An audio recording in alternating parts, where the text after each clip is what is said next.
Hello everyone, how are you? I hope you all are fine. आज हम हमारी हिंदी की पाठ्य पुस्तक क्षितिज भाग एक काव्य खंड की पोइम फर्स्ट पढ़ेंगे, जिसका शीर्षक है साखे एवं शब्द, जिसके कवि कबीरदास जी हैं। इस वीडियो में हम सिर्फ कबीरदास जी की साखियाँ ही पढ़ेंगे। तो सबसे पहले कबीरदास जी का जीवन परिचय। कबीरदास जी भक्ति काल की निर्गुण धारा ज्ञानाश्रयी शाखा के प्रतिनिधि कवि हैं। इनका जन्म वृत्त अभी तक विवादास्पद बना हुआ है, लेकिन अधिकांश विद्वान इनका जन्म 1398 ईस्वी में मानते हैं। एक जनश्रुति के आधार पर वे काशी की एक विधवा ब्राह्मणी से पैदा हुए थे, जो उन्हें लहरतारा नामक तालाब के पास छोड़ गई। नीरू और नीमा नामक निसंतान जुलाहा दंपत्ति ने इनका पालन पोषण किया। इनके गुरु स्वामी रामानंद थे। कबीरदास जी निरक्षर थे, यद्यपि उन्होंने स्वयं स्वीकार किया है कि मसी कागद छुयो नहीं, कलम गहयो नहीं हाथ। तथापि उनका ज्ञान किसी पंडित से कम नहीं था। कबीर की एक प्रामाणिक रचना है बीजक। इसके 3 भाग हैं, साखी, सबद और रमैनी। चूंकि कबीर अनपढ़ थे, इसलिए उनकी वाणी का संकलन उनके शिष्यों ने ही किया होगा। कबीरदास जी की साखियाँ। साखी का अर्थ क्या होता है? साखी का अर्थ है प्रत्यक्ष अनुभव। संस्कृत साहित्य में आंखों से प्रत्यक्ष देखने के अर्थ में साक्षी का प्रयोग किया जाता है। गुरु वचन और संसार के व्यावहारिक ज्ञान को देने वाली रचनाएं किसके नाम से जानी जाती है? साखी के नाम से जानी जाती है। और कबीरदास जी की साखियाँ दोहे छंद में लिखी गई है।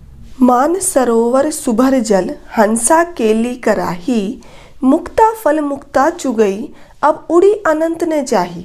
तो बच्चों, सबसे पहले शब्दार्थ देखिए।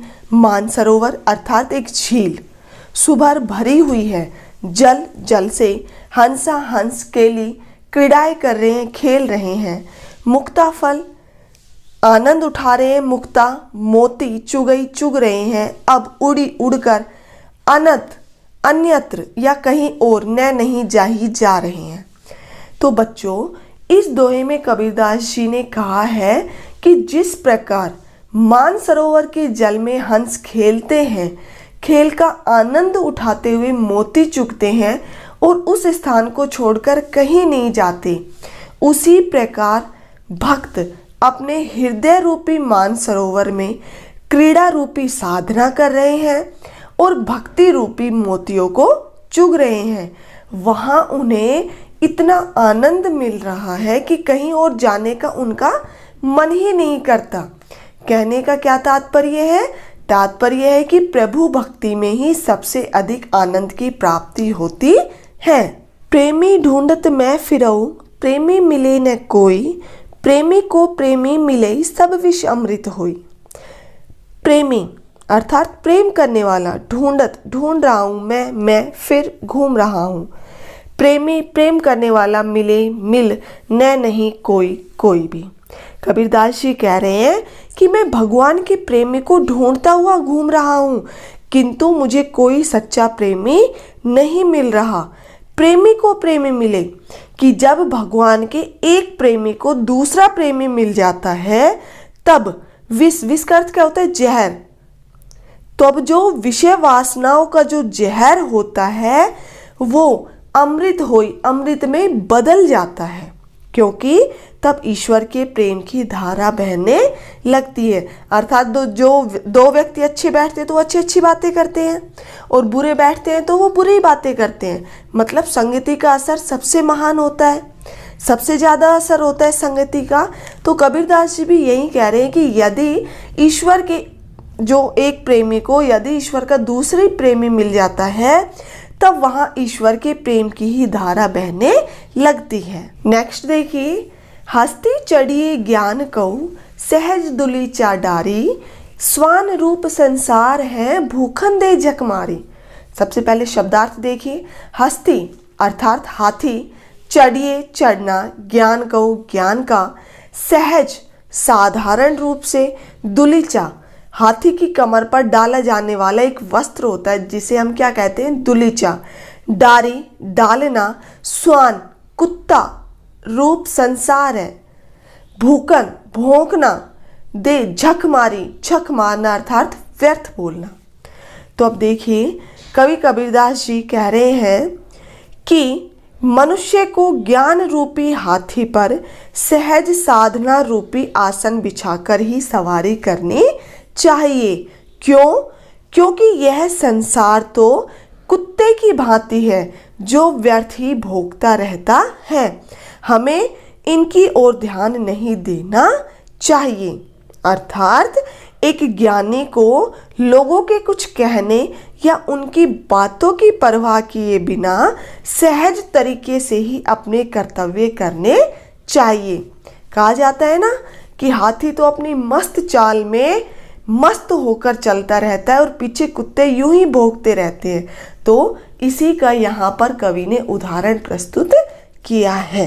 नेक्स्ट देखिए, पखा पखी के कारणे सब जग रहा भुलान, निरपक होई के हरि भजई सोई संत सुजान। पखा पखी अर्थात पक्ष और विपक्ष के, कारणे कारण, सब सारा जग संसार रहा भुलान भूल रहा है। निरपक्ष, निरपक अर्थात निष्पक्ष सच्चे मन से, होई होकर के हरि भगवान की भजई भजन करता है या भजता है, सोई वही संत सच्चा सुजान बुद्धिमान व्यक्ति है। कबीरदास जी कह रहे हैं कि इस संसार के लोग ईश्वर के अस्तित्व को लेकर, अर्थात ईश्वर सगुण है निर्गुण है, इसके पक्ष विपक्ष में आपस में एक दूसरे से झगड़ रहे हैं और इस झगड़े में वे ईश्वर के सत्य स्वरूप को ही भूल गए हैं। निरपक होई के हरि भजे सोई संत सुजान। इस पंक्ति के माध्यम से कबीरदास जी कह रहे हैं कि जो लोग निष्पक्ष भाव से ईश्वर की भक्ति में मग्न रहता है वही सच्चे अर्थों में एक सच्चा मनुष्य है, बुद्धिमान है। नेक्स्ट देखिए, हिंदू मुआ राम कही मुसलमान खुदाई, कहे कबीर सो जीवता जो दुहू के निकट ने जाई। देखिए शब्दार्थ, हिंदू हिंदू लोग, मुआ मरना, राम राम कही कहकर, मुसलमान खुदाई खुदा कहकर। कही कह रहे हैं कबीर कबीरदास जी सो जीविता वही जीवित है जो दुहू दोनों के निकटी पास न नहीं जाई जाता है। इस दोहे में कबीरदास जी कह रहे हैं कि हिंदू तो राम नाम जपते हुए अर्थात अपने धर्म की श्रेष्ठता के प्रतिपादन में और मुसलमान खुदा को श्रेष्ठ बताने के प्रयास में अपना सारा जीवन बिता रहे हैं। उन्हें पूरे जीवन में जीने का सही अर्थ ही मालूम नहीं हो पाता। कहे कबीर सो जीविता जो दुहू के निकट ने जाई। कबीरदास जी के अनुसार जो मनुष्य अपने आप को इन दोनों से दूर रखकर ब्रह्मा अर्थात ईश्वर को एक ही मानकर इस विवाद में नहीं पड़ता वही जीवित व्यक्ति है, क्योंकि वह जीवन के सही अर्थ को समझ पाया है। नेक्स्ट देखिए, काबा फिरी काशी भया राम ही भया रहीम, मोट चून मैदा भया बैठी कबीर अजीम। सबसे पहले शब्दार्थ देखिए, काबा, काबा क्या होता है? मुसलमानों का तीर्थ स्थल होता है जिसे हम क्या कहते हैं? काबा। फिरी फिर रहा है, घूम रहा है। काशी, काशी हिंदुओं का तीर्थ स्थान है। भया हो गया है, राम ही राम भया हो गया है, रहीम रहीम।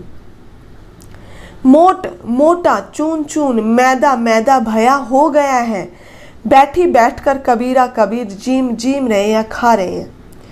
तो देखिए, काबा फिरी काशी भया राम ही भया रहीम। कबीरदास जी कह रहे हैं कि जब मनुष्य को सच्चा ज्ञान प्राप्त हो जाता है तब उसे काबा और काशी में कोई अंतर नहीं दिखाई देता, अर्थात काबा को ही वो काशी मान लेता है। उसे राम और रहीम में भी कोई अंतर नहीं लगता, अर्थात राम और रहीम भी उसे एक ही लगने लग जाते हैं। मोट चून मैदा भया बैठी कबीर अजीम। कबीरदास जी कह रहे हैं कि जिस प्रकार गेहूं को पीसकर आटा और आटे को यदि और महीन अर्थात बारीक पीसेंगे तो वही क्या हो जाएगी? मैदा हो जाता है। कहने का तात्पर्य है कि मोटा पिसा आटा और मैदा दोनों खाने के ही काम आते हैं। उसी प्रकार हम सब मनुष्य भी उस एक ही ईश्वर की संतान है, भले ही उसके नाम अलग अलग हैं। अर्थात ईश्वर के एक ही स्वरूप को अपनाने में ही जीवन का सच्चा सुख तथा आनंद है और इसी उत्पन्न आनंद का कबीर जी उपभोग कर रहे हैं, अर्थात उसमें जीम रहे हैं। नेक्स्ट एंड लास्ट देखिए, ऊंचे कुल का जन्मिया जे करनी ऊंच न होई, सुबरन कला से सुरा भरा साधु निंदा सोई। सबसे पहले शब्दार्थ देखिए, ऊंचे ऊंचे कुल वंश का जन्मिया जन्म लेने वाला, जे जे करनी उसके कर्म, ऊंच न होई ऊंचे नहीं होंगे, सुबरन सुंदर रंग या सोने का, कलश घड़ा, सुरा भरा शराब से भरा हुआ, सुरा क्या होती है शराब, साधु सज्जन लोग निंदा निंदा करेंगे सोई उसकी। कबीरदास जी यहाँ शराब के घड़े का उदाहरण देकर बता रहे हैं कि जिस प्रकार सोने के घड़े में रखी हुई शराब को भी सज्जन व्यक्ति बुरा ही कहेगा, उसकी निंदा ही करेगा। क्यों? क्योंकि भले ही वह सोने के घड़े में है पर है तो शराब ही। उसी प्रकार यदि ऊंचे कुल में जन्म लेकर भी व्यक्ति बुरे कर्म करता है तो सज्जन लोग उसके कुल को अनदेखा कर उसकी निंदा करेंगे, क्योंकि व्यक्ति अच्छे कर्मों से ही महान बनता है, ना कि ऊंचे कुल में जन्म लेने से। Thank you.